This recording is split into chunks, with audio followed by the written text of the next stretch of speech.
The thing we were really happy about was engagement. The baseline for engagement was 90%, which is super, super high.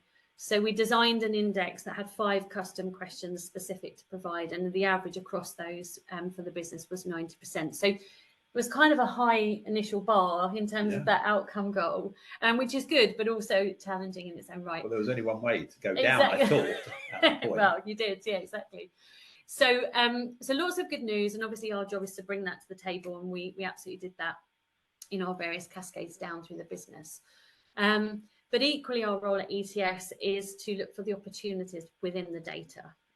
So we've got thousands and thousands of data points, and data is power and it's interesting, but really it's also noise. So at ETS, we feel very passionately about working through all that noise and working out what we call the signal.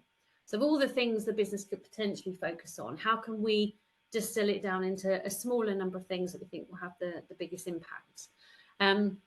And at the time of that first survey, again, whilst it was a very strong set of results across all questions, really, it was the sentiment of the leadership team that, although it was good, I guess with the ambitious plans that you had and your desires around culture, our challenge back to Mark and the board was to say, is this where we need it to be? Could we work on this as a first step? And I guess that's where our initial conversations around sort of work with the leadership began.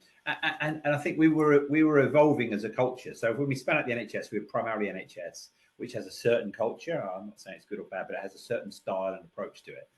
And then as we grew and I guess gained confidence in the fact we're a social enterprise, and we are a business, we do have to make a profit, but our heart is a social profit, a social enterprise. And we move into that space more. So we needed to build our culture into that as well, which was a different set of dynamics, a different set of drivers, and a different set of leadership skills that we needed.